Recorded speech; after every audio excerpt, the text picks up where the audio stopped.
Welcome back, my dear students of class 9th. Dear student, I am Rajendra, biology teacher from LPM Public School, Gola Bazar, Gorakhpur, and I am going to present this revisional video that is concerned with your upcoming exam. Dear student, this upcoming exam is very important as far as your evaluation is concerned. So, be prepared, be serious, and give your exam with full preparation. Don't be careless, be careful. My dear student, today in this first periodic exam, your syllabus, your portion that is given of chapter 1, and chapter 1 is cell. Dear student, cell, the study of the cell, the science of the study of the cell is called cell biology. You can say this is cytology also, which is given by the different scientists. My dear student, this cell,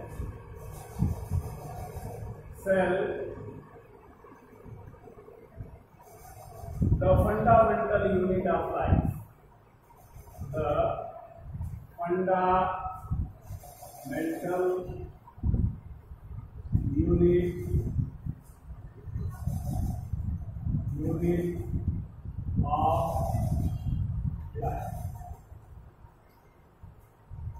Why cell is the fundamental unit of life? So let me explain first of all. Cell is the fundamental unit of life because in each and every cell, all the living functions performed by each and every living cells. And functions like reproduction, respiration, growth, transportation, etc., etc. The fundamental unit of life is because, as you know, the bricks is the unit of the building. Likewise, the cell is the unit of a multicellular living body. That is why cell is called the fundamental unit of life. Dear student, as far as the discovery of cell is concerned, it gets discovered by the Robert Hooke.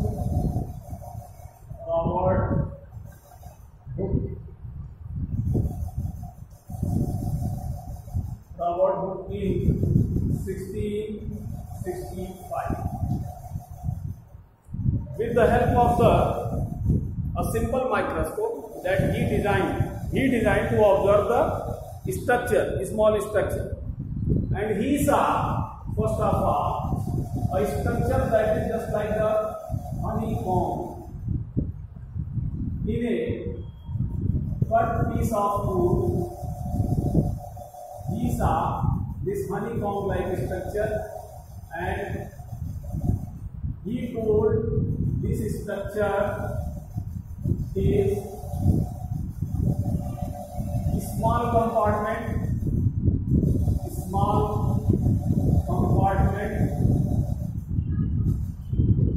and the cellula, in Latin this is cellula. So he given the first name, that is cellula, that is a small compartment, just like the honeycomb. My dear student, in 1675, several living cells have been discovered by A.V. Leeuwenhoek. A.V.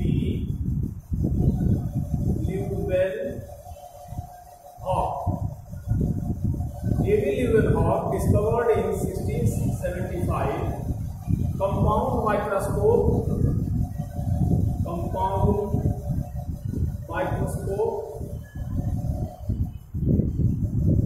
and he discovered living cells like RBC, protozoa, and bacteria. He saw these cells in his compound microscope as he discovered, and later on the electron microscope that get discovered by the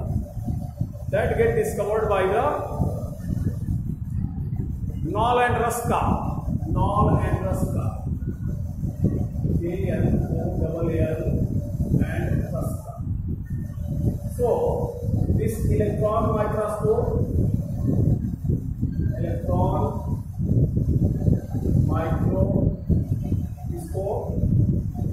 this electron microscope get discovered by the Knoll and Ruska later on, and after the discovery of the electron microscope, the cell structure was studied.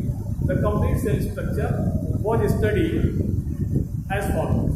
My dear student, this cell is of two types. As far as shape and size is concerned, the smallest cell is PPLO.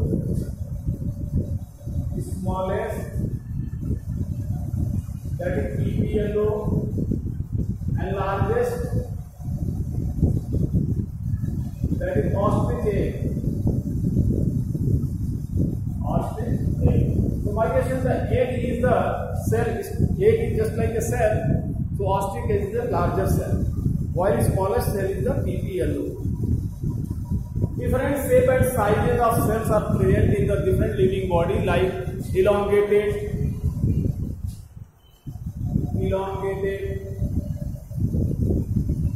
oval, polygonal, etc. As far as cell theory is concerned, my dear student, the cell theory is given by Virchow. Virchow given the cell theory, and that states that each and every cell theory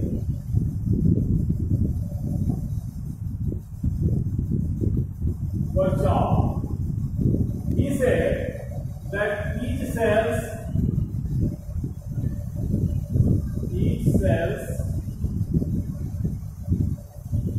produced by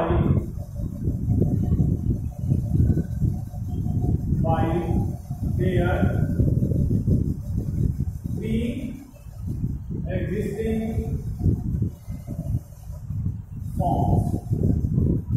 This is the cell theory point number 1, and it is given by the Virchow. Later on, the complete cell theory is given by Sleeden and Schwann, and that cell theory, Sleeden and Schwann,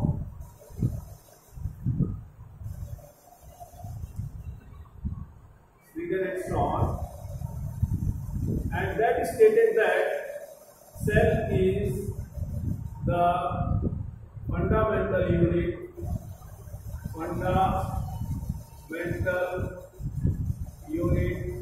of life. My dear student, not only this, other points have been added in the cell theory. So this is the cell theory. The main point is cell is the fundamental unit of life, and each and every cells get produced from their pre-existing form. Dear student, after this cell theory, we would like to start the detailed study of the cell structure and function. And on the basis of their structural organization, cells are of two types. And these are prokaryotic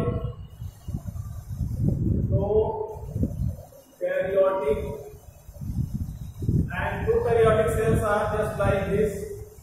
Suppose this is a cell having the capsule, and inside this cell only suppose these are the villi, microvilli. So suppose this is a bacterial cell and it is having DNA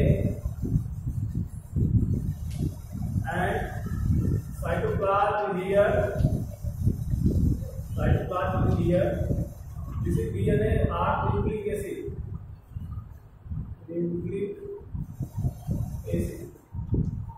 And this is ribosome. You can say these are the ribosome, and this is cell envelope.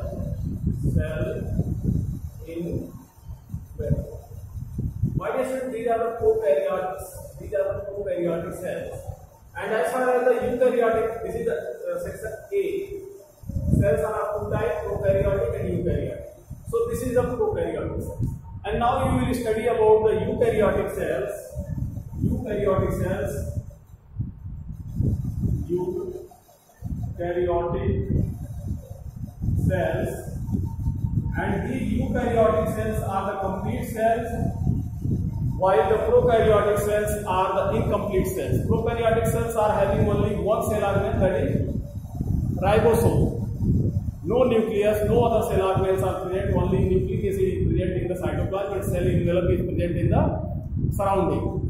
As far as the eukaryotic cells are concerned, it can be divided into two parts, plant cell and animal cell. Plant cells are having several separate features, while animal cells are having several separate features.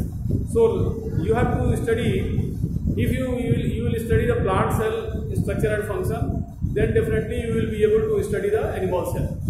So these are the plant cell,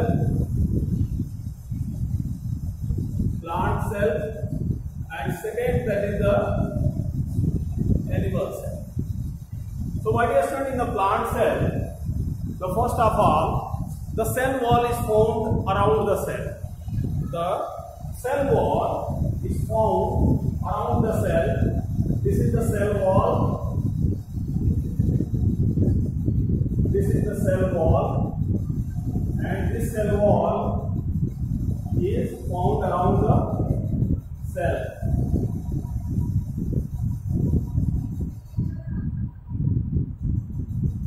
This is the polygonal cell, and this is the cell wall that is around the cell. So my dear student, the plant cell is having cell wall, which is made up of cellulose, pectin, lignin, chitin, etc. And this is the harder substance, followed by another membrane that is called middle lamella.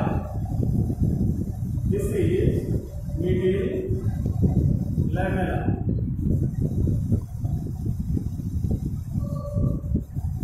This is middle lamella, which followed by the cell membrane.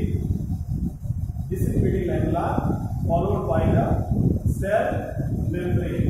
So if you consider this outer covering of the plant cell and animal cell, then you will find the similarities. This is the between the plant cell and animal cell. This is the cell membrane, and in the animal cell only cell membrane is present. So this is the middle lamella.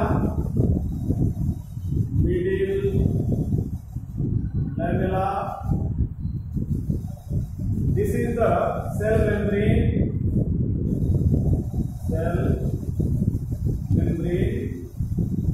This is the cell membrane. And my dear student, if you consider the animal cell,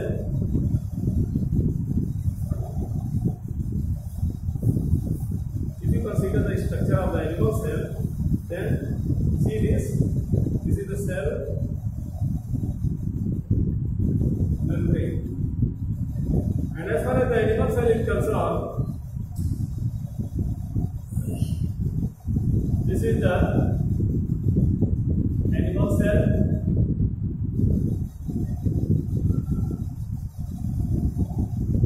This is the animal cell, and this is the cell membrane of animal cell. These are called microvilli. So my dear students, the similarity between the plant cell and animal cell is presence of cell membrane. So this is the first similarity. But difference is absence of cell wall in this plant animal cell, and middle lamella and presence of this cell wall in this plant cell presence of the cell wall and middle lamella in plant cell. And now my dear students, the other differences in between this plant cell and animal cells are presence of large vacuole in this plant cell. This is the large vacuole. while in the animal cell, the small vacuole and vesicles are present. These are the small vacuoles. These are the small vacuoles. Small vacuoles are vesicles in the animals. Okay, this is the plants.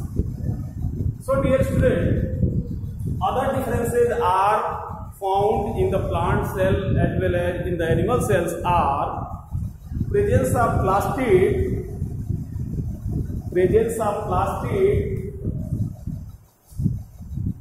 in the plant cell. This is the plastid.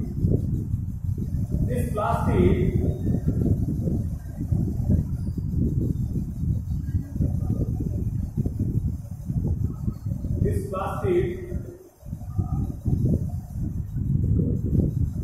are chloroplast is meant for the photosynthesis, while in the animal cell this plastic is absent. And not only this, my dear student, in the animal cell there are Golgi body, there are Golgi apparatus. These are the Golgi apparatus, Golgi body. But in the plant cell there are dictyosomes. There are dictyosomes.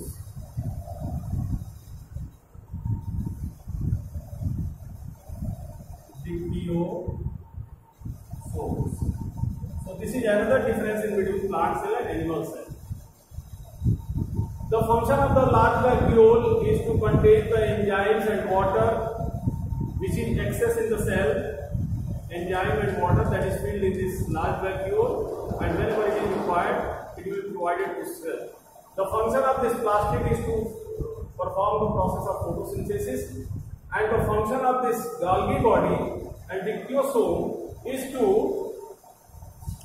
package the glycoprotein and lipoprotein. The glucose and protein get packed in the form of glycoprotein, and the lipid and protein get packed in the form of lipoprotein, and the glucose and lipid get packed in the form of glycolipid. So these are the complex compounds which get packed into the Golgi apparatus, Golgi body and dictyosomes. So my dear students, these are the certain peculiar differences between the plant cell and animal cell, and rest all the things are similar as far as the plant cell and animal cells are concerned, like nucleus, endoplasmic reticulum, ribosomes, mitochondria, cytoplasm, nucleoplasm, chromosome, DNA, RNA, all the things that will be similar as compared to as far as the plant cell and animal cells are concerned. Therefore, my dear student, you have to learn these things. You have to learn these are the differences. I have given the differences in between the plant cell and animal cell diagrammatically. So you have to learn the differences by learning these diagrams, and later on in next video you will be able to learn about the remaining part of this cell by tomorrow, so that you can prepare the full chapter of the cell. Thank you very much for watching this video.